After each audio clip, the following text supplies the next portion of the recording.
Hey everybody, what's going on? I'm Geno Reynolds and this is WAND Presents The Real Geno. Today we're going to head back to the world of DC superheroes as we take a look at the long-awaited and for a lot of people somewhat surprisingly released movie about DC's very own speedster, The Flash. So let's do this.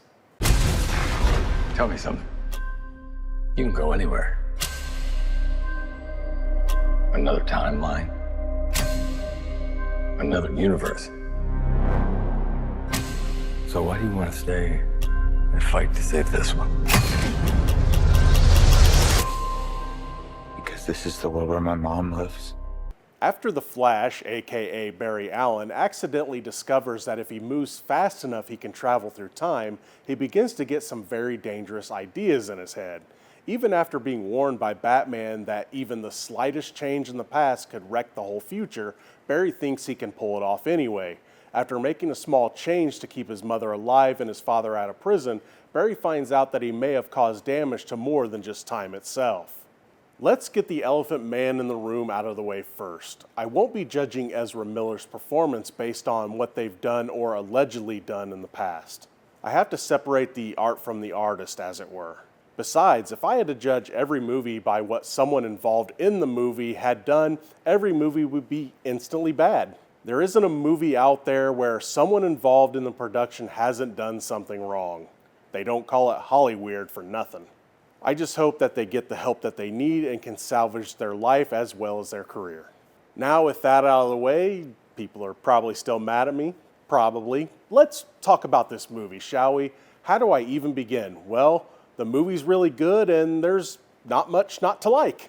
Starting with the plot of this one, while it does take some elements from the Flashpoint comic book, not everything is the same. It sort of uses it as a loose outline to build a new story around. While I did miss some of the things that could have happened, like a Jeffrey Dean Morgan as Thomas Wayne Batman, I felt that the stuff that was changed worked pretty well to make it its own thing. By the way, if you haven't seen the Flashpoint cartoon movie, do so. It is one of the best animated movies that DC has ever made. Heck, it's one of the best movies that DC has ever made. When it came to the performances, I felt that everyone in the movie did a really good job, even if some were just there to be video game type bosses.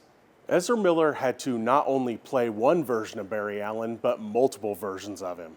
I won't go into too much detail, even though most people figured out things pretty quickly, but the movie focuses on two Flashes for the most part. Our main Flash and a past version who didn't lose his parents. A lot of this movie is Miller going back and forth in conversation with himself, but it never felt strange.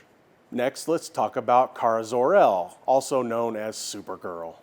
In the Flashpoint cartoon, it is a captured and weakened version of Superman that needs to be rescued. In this movie, it turns out that it is Supergirl instead. We do get to find out what happened to Kal-El in this movie though, and let's just say it's not very nice. Sasha Calle does a really good job with what little time she's given in the movie. At first, she has a bit of a screw you attitude towards humanity, and rightfully so given their hospitality towards her so far, but eventually she finds reasons to help in the fight against Zod and his forces.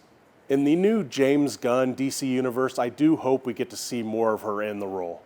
Alright, it's time to talk about the big get for this movie. That get being Michael Keaton's return as Batman, baby.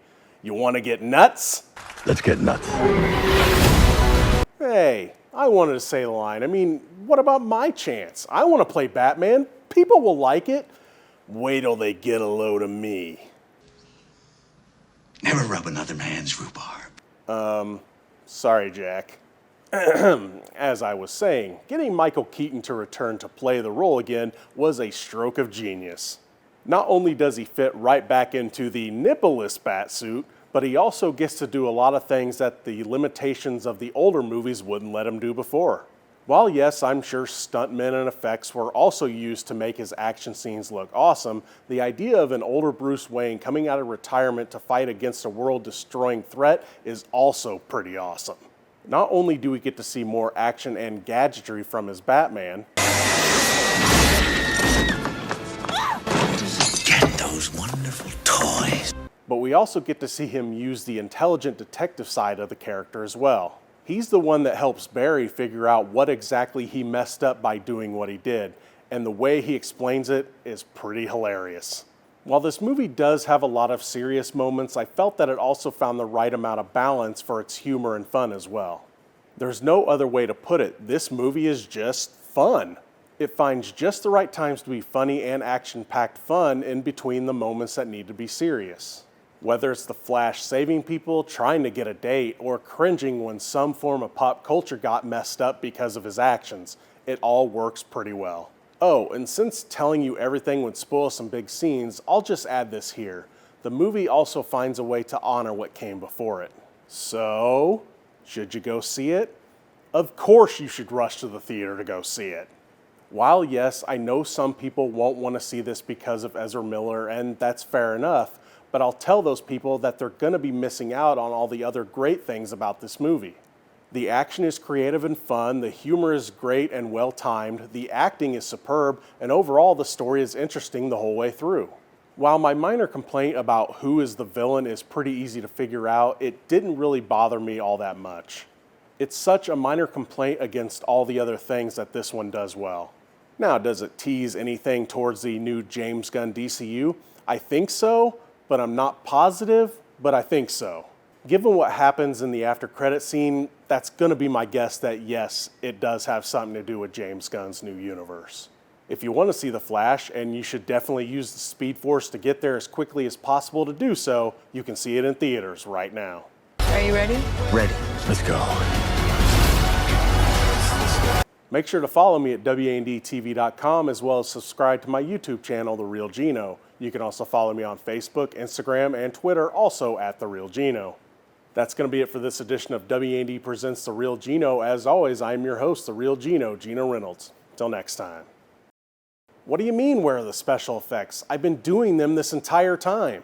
I've gotten a drink of water a few times, did my graphics for the next show, went to get and ate lunch, got out of a speeding ticket because, well, they couldn't catch me, written 3 more reviews, and a few other personal things that I'm not going to mention.